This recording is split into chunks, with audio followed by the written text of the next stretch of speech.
إنما المؤمنون الذين إذا ذكر الله وجلت قلوبهم وإذا تليت عليهم آياته زادتهم إيمانا وعلى ربهم يتوكلون. إنساني مسلمان چون إصلاحي دلي خوي أكا چون إصلاحي دلي خوي أكا برابر رزكانم إصلاح كردني دلي خوت بعبادة قوركان ذكر گرنگترین هۆکارە بۆ ئەوەی کە دائما دڵت زیندوو بێ و دڵت پاک بێ وذكر اسم ربه فصلى وذكر قد أفلح من تزكى سرفراز بۆ ئەو کەسەی کەوا دڵی خۆی پاک کردووە دڵ و دەرونی خۆی وذكر اسم ربه ذكر ئەساسترین شتە بۆیە پێغەمبەر فەرمێ صلى الله عليه وسلم نمونەی مثل الذي يذكر ربه والذي لا يذكر ربه أفرمي كمثل الحي والميت أو ذكر إخواءك كدلي زندوا لقل أو كسيك ذكر إخوانا كدلي مردوا وكو مردو زندوا أنا عيش فرق يعني إنساني ذكر إخوانا كان مردوا براينا با شكو شويشي زندو ديار بي بلا مردوا بويا ذكر زور مهمة بردوام إنسان زواني بذكر بي هركاتي هستت كرت سبحان الله كما كي لا إله إلا الله كما كي الله أكبر كما كي هركاتي هستت كرت الحمد لله كما كي هركاتي هستت كرت صلوات كما ديت سر بيغمر صلى الله عليه وسلم ذكر يكي زور قرنجت لحديث هاتوا بيغمر إخوة صلى الله عليه وسلم صحابة برساري ليكا أفرمي أجر شو هل صيام شو نيوجيم كرت چنيك لا يعني لشو نيوجي كم يعني چنيك لو هل صانم ترخان بكم بوز صلوات لسرتو أي بيغمري خوا فرموي كيفي خوتا تشاني بكي هر باشا فرموي ربعي كي بكم أي بيغمري خوا باشا فرموي چاكا أجر زياتر بكي باشا فرموي نيوي بكم الصلوات لسرتو باشا فرموي چاكا أجر زياتر بكي باشا فرموي أجر بيتو سيكدو لسر سي بكم صلوات لسرتو چاكا فرموي چاكا أجر زياتر بكي باشتر بخور فرموي أجر هر هموي بكم صلوات أو شوا هل صيام هر هموي صلوات بين سر بيغمبر صلى الله عليه وسلم چاكا فرموي چاكا أو كاتا هر چی خمو خفتت هي لا أتشي خواهي تعالى رحمة بيك يعني صلوات لسر بيغمبر صلى الله عليه وسلم أو نقرن قام حديثش صحيح ألباني شفرمي صحيح بويا أبي أقامان ليبي أجر صلوات ما لسر بيغمبر كم دا يعني بزانا دلكت تزكيتي أنا ما مردوة وبيش زانه هيج قيمتي نيه شكلو شيوا هيج سوديكي نيه بمظهرك لناو بوش بي مظهرك لناو بوش بي نيوش كردن اهتمام وذكر اسم قد أفلح من تزكى وذكر اسم ربه فصلى نيوش زور مهم براينا بلام نيوشيك اگر دلت زيندو بي لقليا ازانم چي اگر حسكن إسا بزانم چي نيوشيك دلت لقليا زيندوا چی نوێژێ ئیسا مەسەلەن تاقیگە کردم ئێمە هاین لە مختبەرێکە بزانم چەندێک دڵمان زیندووە تەزکیەی تایە بە چیا بزانین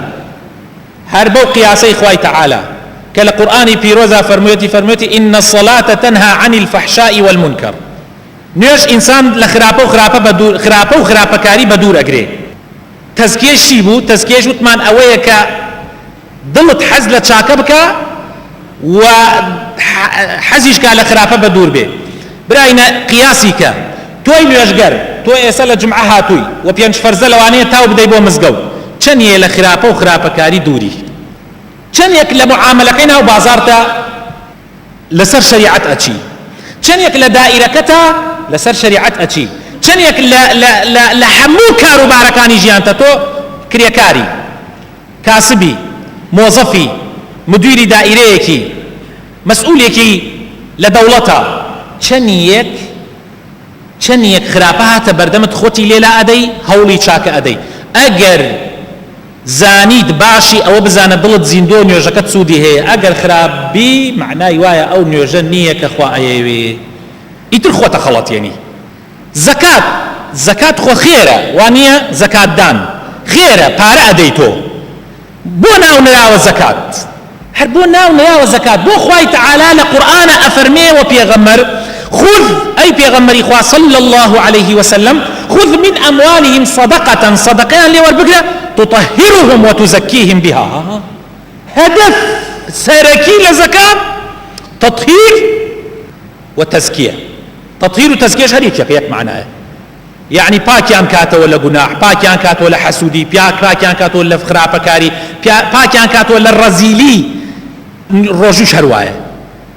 كتب عليكم الصيام يا أيها الذين آمنوا كتب عليكم آياتي سطو هشتاو سي سورة بقرة يا أيها الذين آمنوا كتب عليكم الصيام كما كتب على الذين من قبلكم بوشي بو الرجول لسر إيوه ولسر أمتكاني بيشوي إيوهش فرز كرا بوشي هر لبر أوي نان نخويتو نخويتو خود لشهوة دور قري حتى إيوار بس يعني بو الرياضة وكو هنيكس أيكا بو الرياضة نو والله لعلكم تتقون لبر تزكية لبر باكردنەوەی دڵ و دەروون. تۆ کە ئەچی بۆ حەجی ماڵی خوا ئینشاء الله لەوانەیە تێتانە هەبێ ناوی دەرچوو بێ بۆ حەج. تۆ کە ئەچی بۆ حەجی ماڵی خوا فمن حج البيت فلا رفث ولا فسوق ولا جدال في الحج لسورة بقرة. يعني ئەگەر تۆ هەنێ کەسمان لەگەڵا بوو لە حەجا لە عومرەیە باوەڕ بکەن یەک سیفەتی ئیمانداری تیان نەبوو، تەنانەت تیامانە هەبوو لە مەتارەکە کە گەڕاینەوە لە پاشی حەجەکە هەنێ کەس لەم برایانە لەگەڵمانە بوون و شایەتن لەوێ کفرێ کرد. کاتێک کە تۆزێ تاخیر بووین لە مەتار و ئەمانە کەلیمەی کفر لە دەمی دەرەچوو. یعنی حەجێ ئەگەر تۆ لە خراپە و خراپەکاری و قسەی خراپ و ئەمانە دوور نەخاتۆ چی قیمەتێکیە؟ ئەویتە حاجیەک بەیانی، ئەویتە نمونەیەکی ناشرین لە بازارە لە دائیرەیە لەسەر ئیسلام. ئەوەیە مهمە برا بەڕێزەکانم، بۆیە ئەبێ زۆر زۆر ئاگادار بین، زۆر وریای خۆمان بین. طبعا شتی تریش زۆرە بۆ ئەوەی ئینسان پاکاتەوە، بۆ نمونە هاوڕێتیکردنی ئینسانی چاک. ئەوە ئینسان لە خراپە بە دوورەگرێ و چاکێ کاتەوە، نزیکێ کاتەوە لەخوا. بەڵام یەک قسەیەکی هەندێک لە عالمەکان و زانایانتان عەرزەکەم ئەفەرمێ مفسیدات القلب خەمس، ئەڵێ ئەوەی کە دڵی ئینسان خراپەکە پێنج شتە. خۆتان ئیتر تەفسیری کەن، من زۆر لەسەری ناچم. ئەوەی دڵی ئینسان خراپەکە یعنی فەسادێکە خراپێکە پێنج شتە. یەکەمیان ئەڵێ التعلق بغير الله، دڵت ببەسی بە غەیری خواوە. تەنانەت بە ژنەکەی خۆش تۆ زیاو لە حەد دڵت ببەسی خراپە. ئیتر چجا بە کچێکی ترەوە، چجا بە هەر شتێک هەر شتێ دڵی زیاو پێوە ببەسی، هاوڕێ، ڕەفیق، باوک، دایک، هیچ شتێ نابێت بەشی خوا بووە لە ناو دڵتا. ئەبێ زیاو لە حەد نەبێ لە سنووری خۆیان بێ. التعلق بغير الله. ثانيا فضول الطعام، زیاونان خواردن. تۆ زیاونان بخۆ نەفەقیرت بەبیر ئەمێنێ، هەر خۆشت لاشەتیش دایمەن تەواو نییە، بۆیە تەزکیەت نامێنێت. والله أعلم خۆتان بیری لێ بکەنەوە زیاو خواردن چەندێ زەرەر ئەدا لە ئینسان. وفضول الكلام، زیاو قسەکردن، یعنی زۆر قسەکردن قەسوەیە بۆ دڵ، ئەبێتە هۆکاری ئەوەی دڵ ڕق بکە. چوارەم فضول المەنام، زۆر خەوتن، يعني ئەمانە هەمووی حدود خۆی هەیە لە حەدی خۆی تێپەڕی کرد خراپە. و پێنجەمیش ئەفەرمێ خامیسەن ئەفەرمێ فضول المخالطة، زۆر تێکەڵی خەڵک. برای نەخۆ ئێمە ئەبێت چەند کاتێکمان هەبێ لە شەو ڕۆژێکە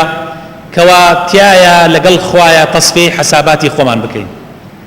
خۆ ئەبێ سەعاتێکە بێ یەک سەعات بینی خۆت و خوا دانشە دەستنوێژ بگرە و ڕووبکەرە خوا لە ڕۆژێکە تۆ 24 سەعاتە 24 سەعات یەک سەعاتی بۆ خوا دانە. یان هیچ نەبێ بڕبڕیش بیکە لەگەڵ نوێژەکانە، تۆزێ بەر لە نوێژەکان بێ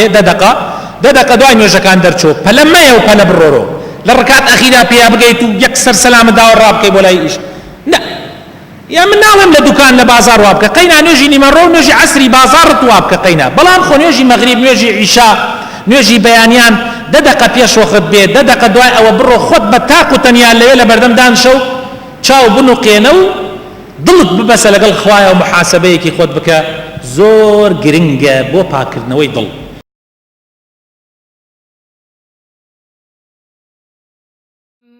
ألم تر كيف ضرب الله مثلا كلمة طيبة كشجرة طيبة أصلها ثابت وفرعها في السماء